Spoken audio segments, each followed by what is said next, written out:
Sign these papers right now, or you will regret it for the rest of your life.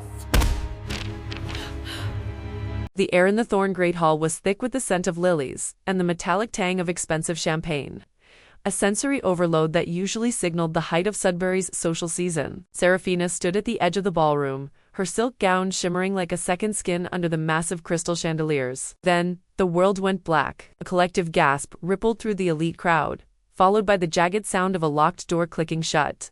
When the emergency lights flickered on, the diamond of the city was no longer on her pedestal. She was trapped in the private study, the air smelling of ozone and old paper. Beside her stood a lyric Nightshade, his silver eyes wide with a confusion that mirrored her own. Seraphina, the roar of her father, Silas Thorne, shattered the silence as he kicked the door open. He wasn't looking at his daughter. He was looking at the file of family secrets planted on the mahogany desk.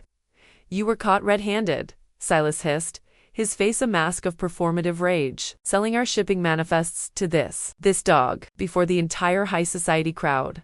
The disowning was surgical. He didn't just kick her out. He stripped her of her history. "You are a stain on this name. Get out."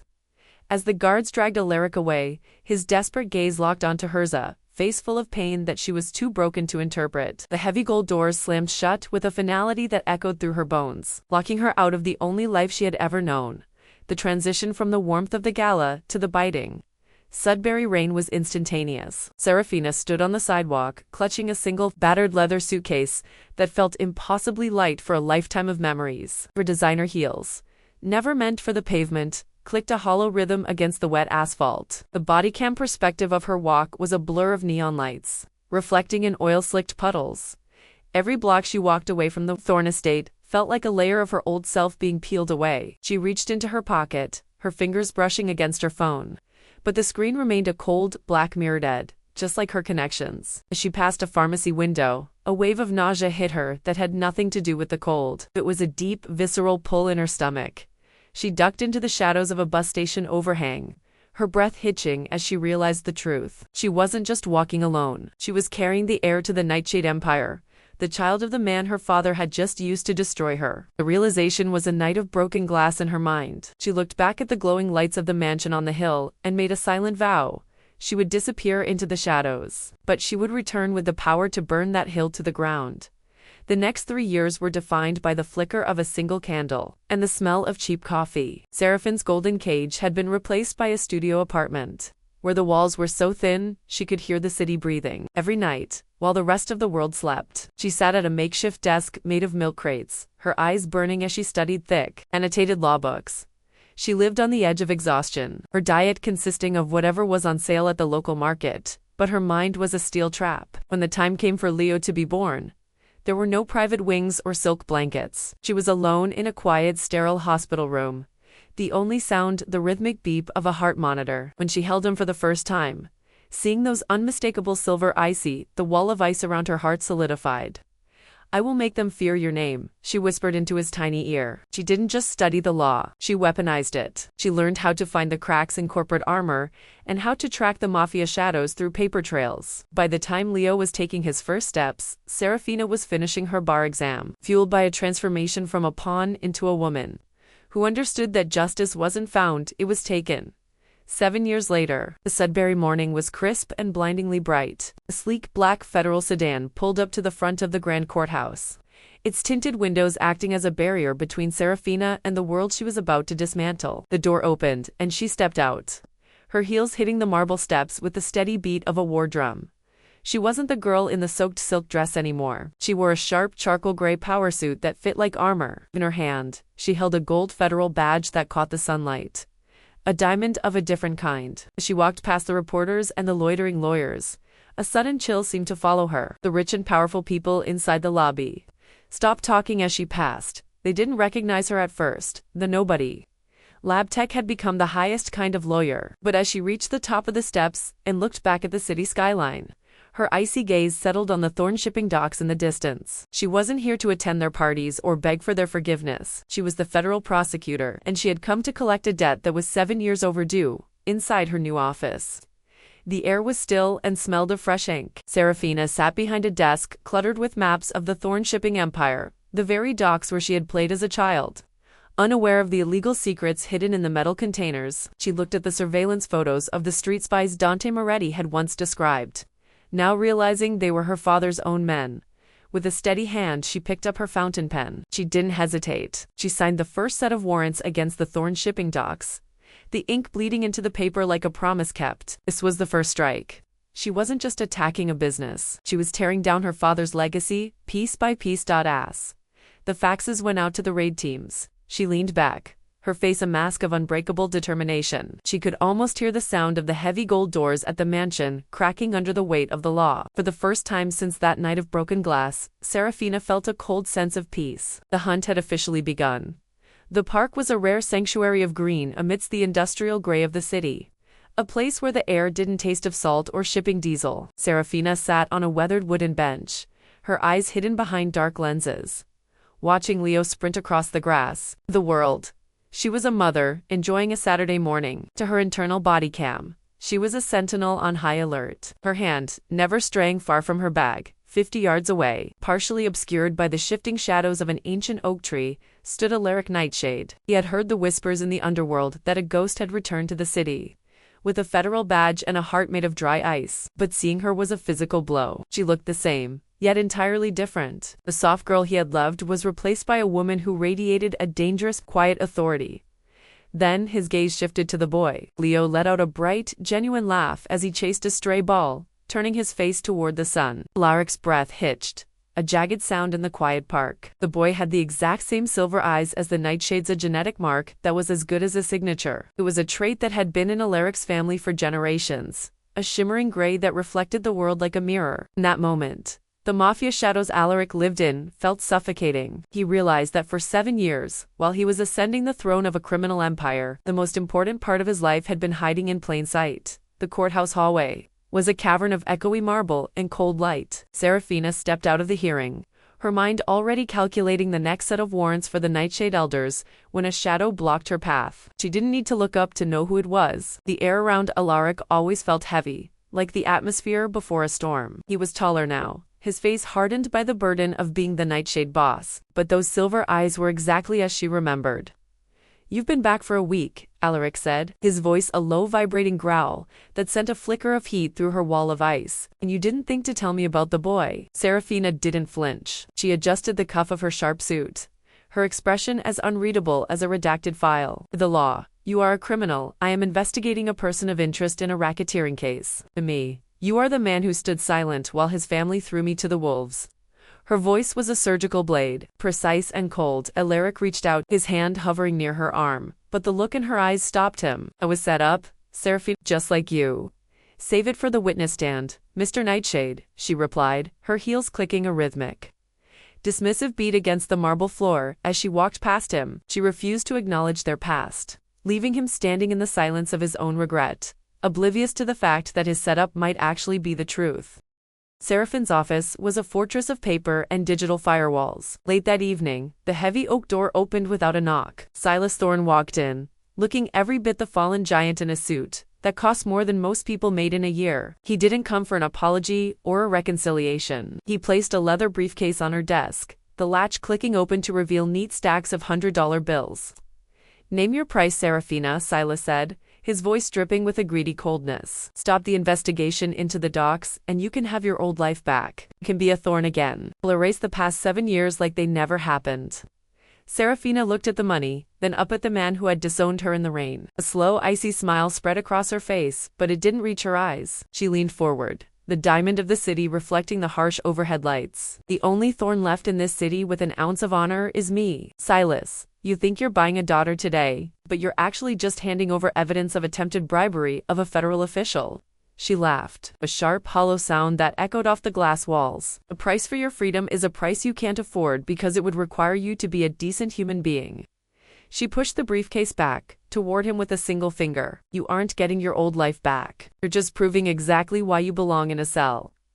The deeper Seraphina dug into the seized Thorne shipping manifests, the more the body cam of her memory began to shift. She spent the night in the records room, her eyes burning under the hum of the servers. Amidst the illegal contracts and offshore payments, she found a hidden trail of encrypted emails. They weren't from a Thorne or a Nightshade. They led back to a single high-ranking government server, the office of Governor Vance.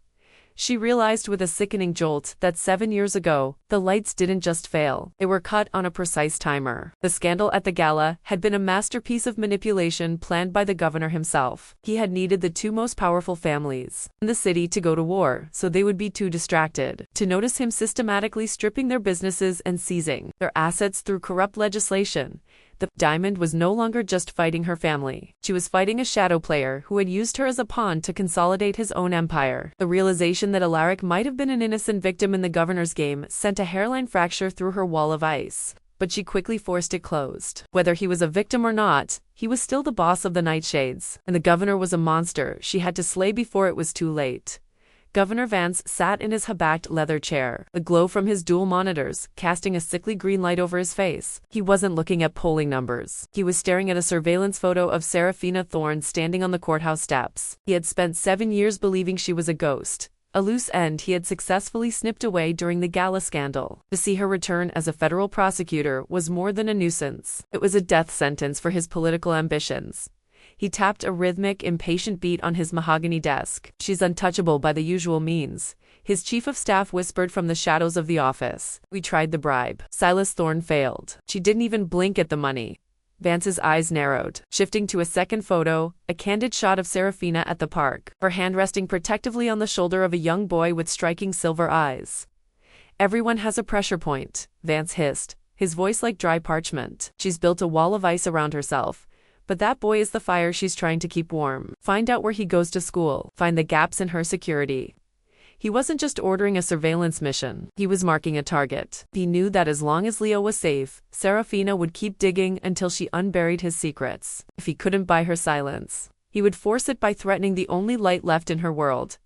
The afternoon sun was a pale, mocking yellow as Seraphina pulled her sedan to the curb in front of Leo's school. The body cam of her daily routine was usually a clockwork sequence. Park. Wait. Watch the heavy oak doors open and see Leo sprint toward her. But today, the sidewalk was eerily quiet. Her heart, already hardened by years of battle, skipped a jagged beat. She stepped out of the car, her heels clicking a frantic rhythm against the concrete. She saw Leo's teacher running toward her, her face a mask of pure terror. A man. He had a suit. The teacher sobbed, her breath coming in short, ragged bursts. "He said he was your driver. He had a badge. So he took Leo 5 minutes ago." The world seemed to tilt on its axis. The air turned cold, and the sounds of the city faded into a dull, distant roar. Seraphina reached for her phone, her fingers shaking so hard she nearly dropped it. She looked at the empty spot where her son should have been standing. In that moment, the federal prosecutor died and the mother took over. She realized with a crushing weight that the very thing she had spent 7 years mastering was too slow, too bureaucratic to save him. The governor had crossed a line, and Seraphina knew that to get Leo back, she would have to step back into the shadows.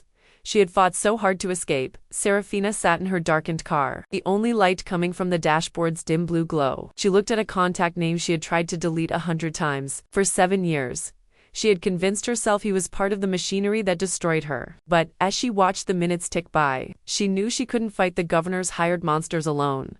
She pressed call. He answered on the first ring, his voice sharp and alert, as if he had been waiting 7 years for this specific vibration. "Seraphina, they took him. Alaric," she sobbed, the ice around her heart finally shattering into 1,000 jagged pieces. "The governor. He has Leo."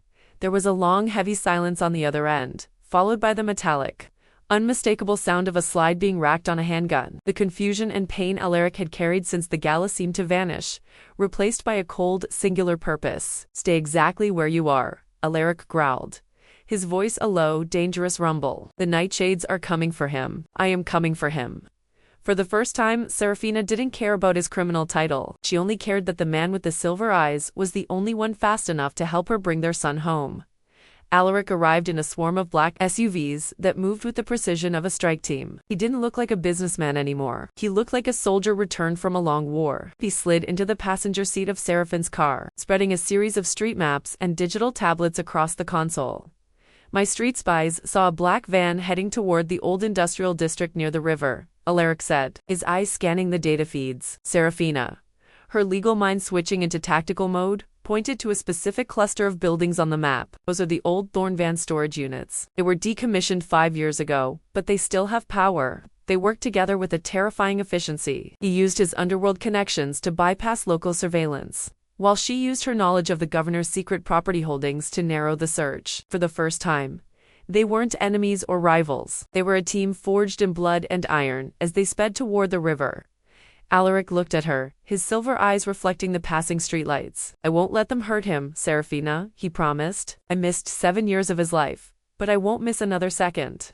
The bodycam of their journey was a high-speed blur of neon and steel. A desperate race against a clock that was running out of time. Here is the continuation and conclusion of Seraphine's story, maintaining the high-pressure pacing and bodycam intensity of the previous chapters. The warehouse by the river was a tomb of rusted corrugated metal and rotting timber. Inside, the air was thick with the smell of stagnant water and ozone. Alaric moved through the shadows with the silent, predatory grace of a man born to the night, while Seraphina followed close behind, her heart hammering against her ribs like a trapped bird. They found Leo in a small, windowless room at the far end of the facility. Just as Seraphina reached for the door, a shadow detached itself from the rafters. A hired guard, his weapon raised. A single deafening shot echoed through the hollow space. Without a moment's hesitation, Alaric lunged, throwing his body in front of Seraphina and Leo to take the hit.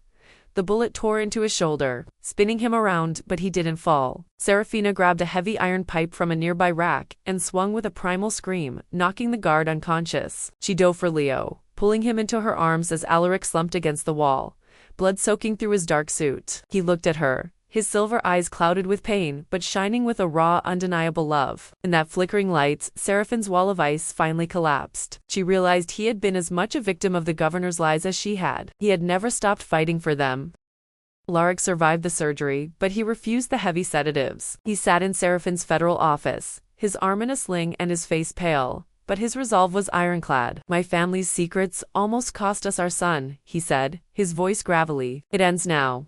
He handed Seraphina an encrypted flash drive, the keys to the Nightshade Empire. It contained every off-book transaction, every recorded bribe, and the definitive proof that Governor Vance had orchestrated the gala scandal to seize their assets. Alaric wasn't just giving her evidence, he was giving up his throne. He agreed to go on the record as her star witness, knowing it would dismantle his family's power forever. For the first time, the mafia shadows were being burned away by the light of the law, and Seraphina saw the man he could have been if the city hadn't forced him into a crown of thorns.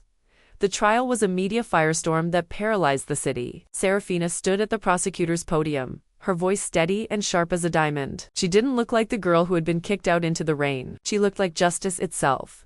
The gallery was packed with the very elite who had whispered about her 7 years ago. Silas Thorne and Governor Vance sat at the defense table, their expressions shifting from smug arrogance to cold terror as Seraphina laid out the digital paper trail. When Alaric took the stand, the room went deathly silent. He didn't look at the cameras. He looked only at He told the truth about the gala, the kidnapping, and the 7 years of lies. Seraphina chose the truth over her own bloodline, systematically dismantling her father's defense until there was nothing left but the hollow core of his greed.